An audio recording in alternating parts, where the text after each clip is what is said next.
Hi everybody, welcome to EDC Austria. I'm Stefan and today I want to show you the Kershaw Natrix.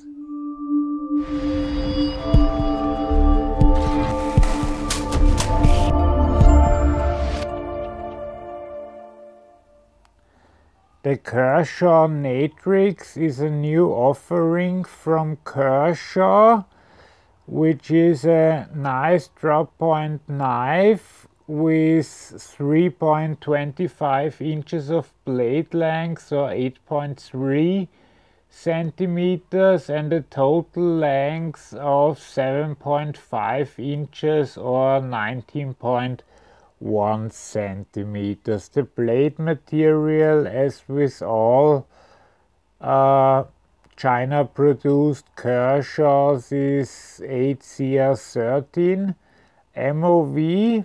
It has a subframe lock. That means while the whole frame is made out of G10, it has here a steel liner on this side, which is connected to the backspacer up here, and that is supposed to give it stability.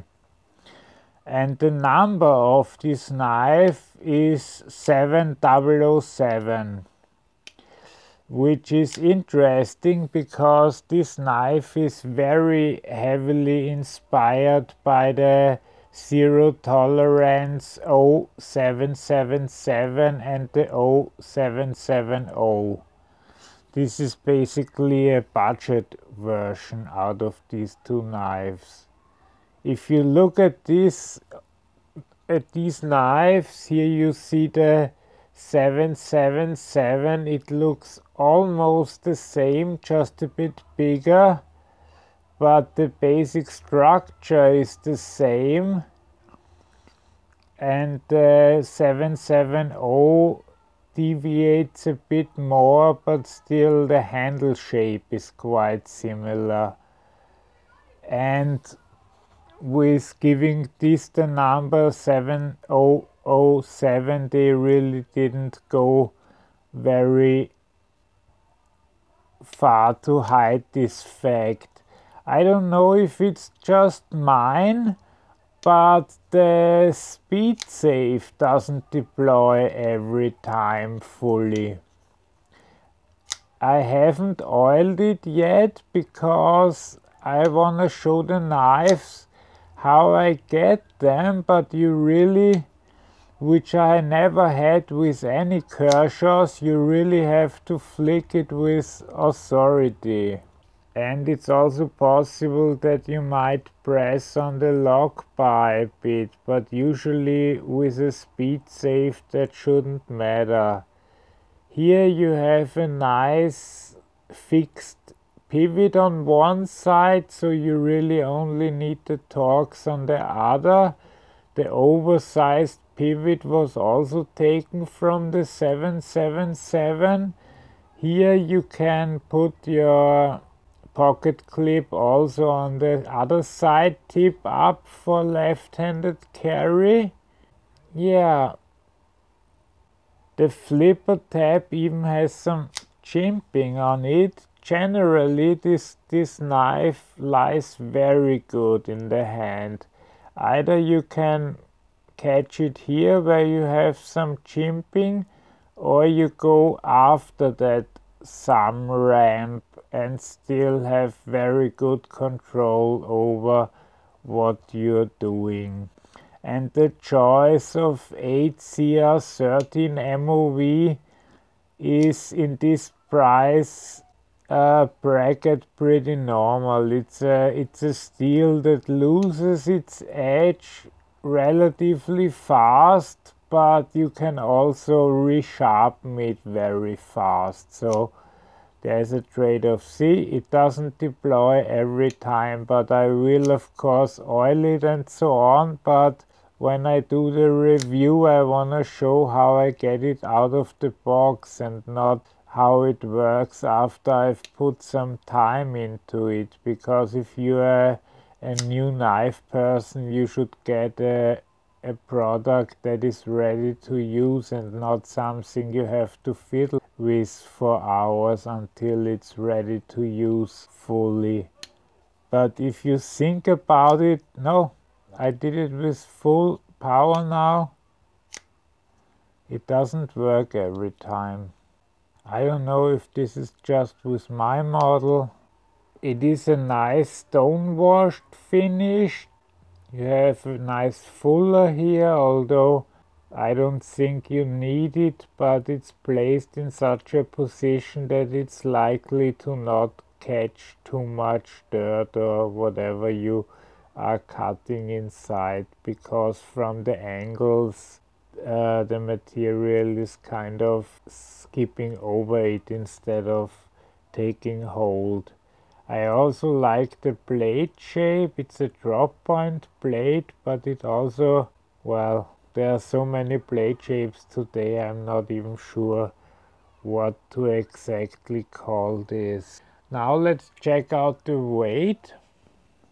Okay, in grams we have 84 grams, and in ounces we have 2.96. so the G10 with the subframe lock really paid off.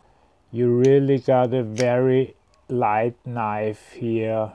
I don't know really how good this will be for hard use work. I only put it through some light use tasks as always before I do these reviews, because that's what I think EDC knives are for, but I'm not sure if I would trust this knife for any hard use tasks, honestly. Let's check out the blade thickness.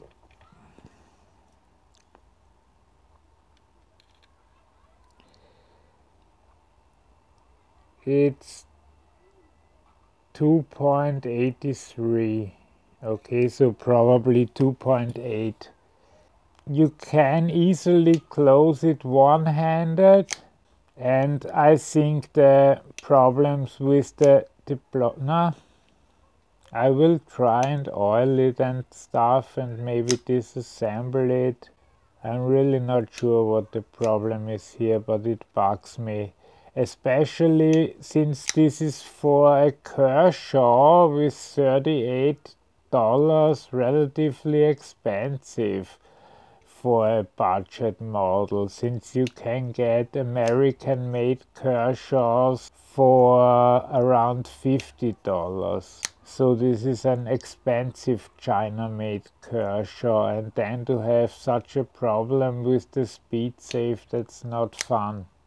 Let's do some size comparisons. First, let's compare it to our channel favorite, the large and cozy, and of course both the blade and the handle are quite a bit longer.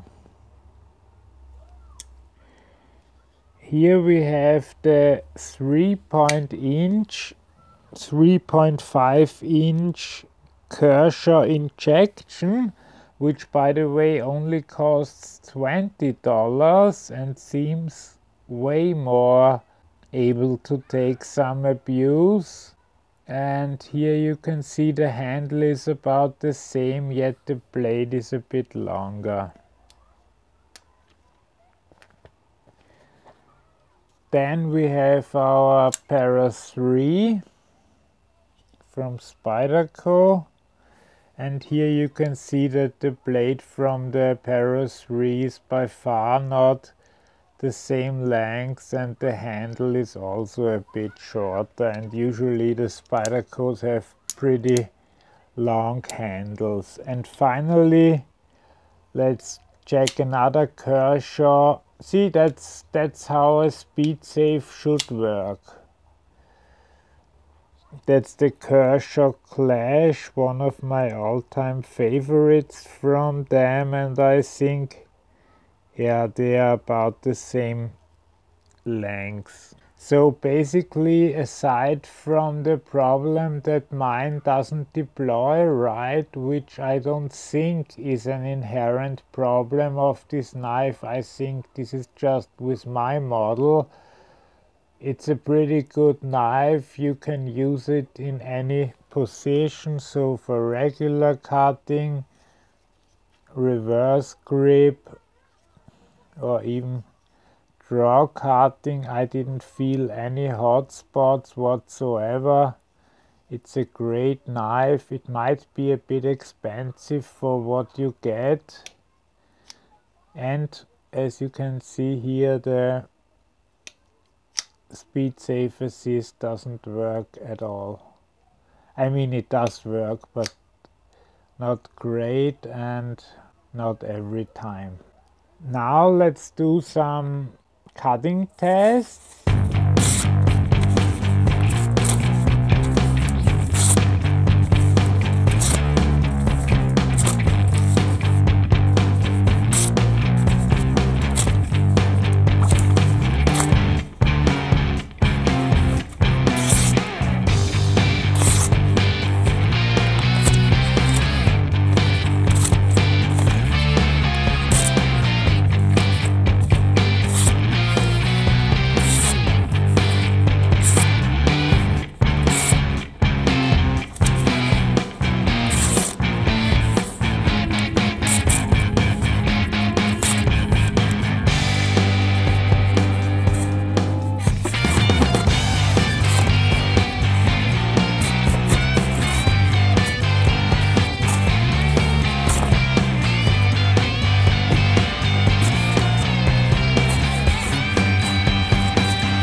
Usually I do my cutting tests before the actual video, but in this case I didn't, and I was really shocked that this knife couldn't even cut paper right or cardboard. So I really have to say, for $38 you can get something better. And the chances that mine both had a bad grind and the speed safe were bad in just my unit, that's highly unlikely. So I have to say, stay away from this knife. Have a great day. Okay, I hope you enjoyed this. If you liked this video, please give me a thumbs up. If you have any question or comments, please leave them in the comment section, and if you wanna be informed about new videos, please subscribe to the channel. Have a great day. Bye bye.